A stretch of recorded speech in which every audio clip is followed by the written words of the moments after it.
Hello మా bros, welcome back to Vamshi talks. ముందుగా మీ అందరికీ అడ్వాన్స్ హ్యాపీ వినాయక చవితి. వినాయక చవితి పనులు ఎక్కడి వరకు వచ్చాయి మా బ్రోస్? జస్ట్ ఒక రోజు మాత్రమే ఉంది మన వినాయక చవితి రానికి. సో అందరూ ఆల్మోస్ట్ వాళ్ళ వినాయక చవితి పనులు కంప్లీట్ చేశారనుకుంటున్నాం మా బ్రోస్. ఈ పనులు ఎక్కడి వరకు వచ్చాయి కింద కామెంట్ చేయండి, జస్ట్ ఫర్ ఫన్. అందరి పనులు ఎటువంటి ఆటంకం లేకుండా మంచిగా అవ్వాలని మనస్ఫూర్తిగా కోరుకుంటున్నాం మా బ్రోస్. అండ్ వీడియోకి వెళ్ళే ముందు ఒక లైక్ చేయండి మావా. చాలా మంది చూస్తున్నారు కానీ లైక్ చేయట్లేదు. Please like and share. ఇంకా డైరెక్ట్గా మనం వీడియోలోకి వెళ్దాం. పీకేఎల్ 12th సీజన్ నుంచి అన్ని రూల్స్ మారిపోయాయి మా బ్రోస్. ఈ రూల్స్ అన్ని చాలా ఇంట్రెస్టింగ్ ఉన్నాయి. చాలా మందికి చాలా డౌట్స్ ఉన్నాయి ఈ రూల్స్ మీద. చాలా కన్ఫ్యూజన్ కూడా ఉన్నాయి మా బ్రోస్. సో అందరూ లాస్ట్ చాలా మంది రూల్స్ మీద వీడియో చేయమావా అని అడిగారు. సో వారి కోసమే ఈ వీడియో. ఈ వీడియోలో అన్ని రూల్స్ గురించి చాలా క్లియర్గా ఎక్స్ప్లెయిన్ చేసుకుందాం. మొత్తం 4 రూల్స్తో పీకేఎల్ ఈ సీజన్కి వచ్చింది. సో ఈ 4 రూల్స్ కూడా ఓన్లీ ఫ్యాన్స్ కోసమే తెచ్చింది మా బ్రోస్. ఒక్కొక్కటిగా చూద్దాం. ముందుగా ఫస్ట్ రూల్ ఏంటంటే ప్రతి టీం లాస్ట్ సీజన్ వరకు ఒక్కొక్క టీం 22 మ్యాచెస్ ఆడేది. సో చాలా మంది ఫ్యాన్స్ కూడా బోరింగ్ అనిపించేది మా బ్రోస్. బికాస్ అన్ని మ్యాచ్లు ఒక టీం ఆడుతుంటే ప్లేయర్స్ కూడా చాలా లూజ్గా తీసుకుంటున్నారు. ఒక మ్యాచ్ ఓడిపోయినా పర్వాలేదు, ఇంకో మ్యాచ్ ఛాన్స్ ఉందని అనుకునేవాళ్ళు. అలా ఈజీగా తీసుకోకూడదని ఈ సీజన్ నుంచి కొత్త రూల్స్ వచ్చింది. ఒక టీం జస్ట్ 18 మ్యాచెస్ మాత్రమే ఆడుతుంది. సో దాని కారణంగా ప్లేయర్స్ అండ్ ఫ్యాన్స్ కూడా చాలా ఇంట్రెస్టింగ్గా అనిపిస్తుంది. ఒక్కొక్క మ్యాచ్ చాలా సీరియస్గా అండ్ థ్రిల్లింగ్గా అవుతుంది. ఇది మా ఫస్ట్ రూల్. సో ఒక టీం జస్ట్ 18 మ్యాచెస్ ఆడితే లీగ్ స్టేజ్లో. అండ్ మన సెకండ్ రూల్ ఏంటంటే అడ్వాన్స్ టై బ్రేకర్. మనందరికీ తెలుసు లాస్ట్ సీజన్ వరకు లీగ్ స్టేజ్లో టై అయితే జస్ట్ 3 పాయింట్స్ ఈచ్ టీంకి ఇచ్చేసి మ్యాచ్ని టై చేసేవారు. కానీ ఈ సీజన్ నుంచి అలా ఉండదు. లాస్ట్ సీజన్ వరకు ప్లే ఆఫ్స్లో టై అయితే టై బ్రేకర్ ఎలా ఆడించేవారు, ఇప్పుడు లీగ్ స్టేజ్ కూడా వచ్చేసింది. బికాజ్ ఇట్లాంటి టై బ్రేకర్ లేకపోతే చాలా మ్యాచెస్ ట్రై అవుతున్నాయి మా బ్రోస్. సో అట్లాంటప్పుడు ఫ్యాన్స్కి ఇంట్రెస్టే రావట్లేదు. అదే ఐపీఎల్ అయితే సూపర్ ఓవర్ అంటూ ఇంట్రెస్టింగ్గా మార్చేసారు. కానీ ఇక్కడ వచ్చేసరికి పీకేఎల్లో అసలు టై బ్రేకర్ అనేది ఓన్లీ ప్లే ఆఫ్స్ పెట్టడం వల్ల అన్ని మ్యాచెస్ టై అవుతున్నాయి, ఫ్యాన్స్ కూడా ఇంట్రెస్ట్ రావట్లేదు. సో దీనికోసం ఈ సీజన్ నుంచి లీగ్ మ్యాచెస్లో కూడా టై బ్రేకర్స్ అని తెచ్చింది. తెలియని వాళ్ళకి ఒకసారి క్లారిటీగా ఎక్స్ప్లెయిన్ చేస్తా వినండి మా బ్రోస్. టై బ్రేకర్ రూల్స్ని క్లియర్గా ఎక్స్ప్లెయిన్ చేస్తా, ఒక్కొక్కటిగా వినండి మా బ్రోస్. మొత్తంగా 7 ప్లేయర్స్ నేమ్స్ని కోచెస్కి ఇవ్వాలి ఫస్ట్గా. అందులో 5 డిఫరెంట్ రైడర్ నేమ్స్ కూడా అందులో మెన్షన్ చేయాలి. మెయిన్గా ఇందులో బ్లాక్ లైనే బోనస్ లైన్. ప్రతి టీంకి 5 రైడ్స్ ఉంటాయి. ఇందులో ఏ ప్లేయర్ అయితే బ్లాక్ లైన్ టచ్ చేస్తారో అదే బోనస్గా ఇస్తారు. అండ్ ఎవరైతే అవుట్ అవుతారో వాళ్ళని రివైవ్ సిస్టమ్ అనేది ఏమి ఉండదు. జస్ట్ అవుట్ అయితే పాయింట్ మాత్రం వస్తుంది ఆపోజిట్ టీంకి. ఇప్పుడు మీకు ఒక డౌట్ వస్తుంది మా బ్రోస్. ఓకే, ఈ టై బ్రేకర్లో కూడా టై అయితే ఏం చేస్తారు మావా అంటే గోల్డెన్ రైడ్ రూల్తో వచ్చారు. ఇందులో మళ్ళీ కొత్తగా టాస్ వేసి ఒకటే రైడ్ ఇస్తారు మా బ్రోస్. ఒక్క రైడ్లో తెలిసిపోతుంది ఎవరు గెలుస్తారు. అక్కడ కూడా టై అయితే ఇంకేం లేదు మా బ్రోస్. జస్ట్ టాస్ వేసి ఎవరు గెలిచి వాళ్ళని విన్నర్గా ప్రకటిస్తారు.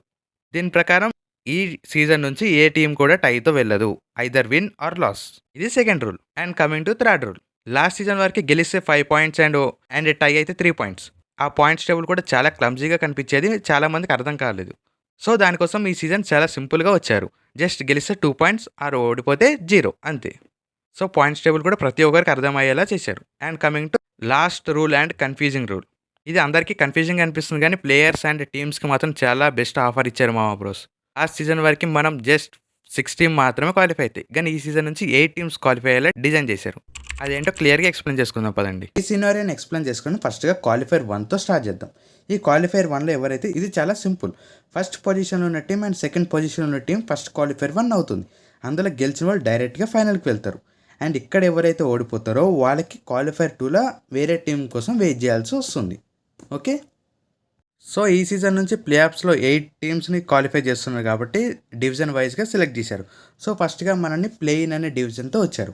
ఇందులో 5th position and 8th position ఉన్న team and 6th position and 7th position ఉన్న టీమ్స్ని ఇద్దరి మధ్యన మ్యాచెస్ పెడతారు. ఇందులో గెలిచిన టీం ఎలిమినేటర్ 1లో ఆడుతుంది. సో ఇందులో ఒక ఫర్ ఎగ్జాంపుల్ 5th పొజిషన్ ఉన్న టీం, ఇందులో 6th పొజిషన్ ఉన్న టీం, ఈ 2 టీంలు కలిపి గెలిస్తే ఈ 5th అండ్ 6th కలిపి ఎలిమినేటర్ 1లో ఆడతారు.